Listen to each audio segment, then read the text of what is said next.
There's growing anger in Moscow surrounding the capture of a pro-Russian Ukrainian oligarch. That Ukrainian Secret Service arrested the man who is considered one of Putin's closest allies. Correspondent Kelly Beeson joins us live here in the newsroom. Kelly, the discussion now turns to what Putin may do in order to bargain for his freedom. What do we know? Well, Nichole, a geopolitical expert we spoke with says he may not do much, especially since this Ukrainian oligarch has spent house arrest in Ukrainian custody for the past few months, adding while Putin may concede on prisoner exchanges, he likely won't give up any major terms of negotiation. Ukraine's Secret Service have captured fugitive oligarch Viktor Medvedchuk, a top ally of Vladimir Putin. Medvedchuk is a pro-Russian figure who says Putin is godfather to his daughter. He also denies any wrongdoing.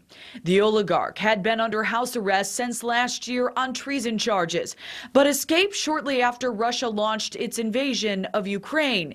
His recent capture, a move reportedly troubling in Moscow. Putin actually, the one somewhat good trait that he does have is loyalty, that he is actually very loyal to the people that are loyal to him. Geopolitical policy expert Dmitri Alperovitch says while there have been reports of Ukrainians being held by Russians in prisoner camps, no concrete numbers or evidence has been presented, adding that Putin's loyalty to Medvedchuk could cause the Russian leader to concede prisoner exchanges if those camps do exist. However, Putin would likely be unwilling to concede much more. I don't think we'll want to see Medvedchuk dead. He'll not want to see him in jail for decades. So to the extent that he's able to make some concessions that are not critical to him, I think that may be on the table. It comes during a difficult week for Russian forces, with the sinking of their flagship of the Black Sea, suffering casualties and significant equipment losses. It's important to put it in context. This is 1 week. The Russians are in for the long haul here, so they're not sort of keeping score of who's up 1 week, who's down another.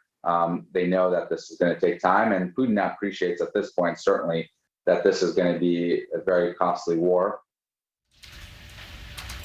And Alperovitch says that personal relationship of Putin being Medvedchuk's daughter's godfather likely won't play a large role in decisions to negotiate his release either, noting that Putin doesn't appear to be influenced by those sentimental factors. Thank you for watching. Click the red subscribe button below so you can get more of NewsNation's fact-driven, unbiased coverage.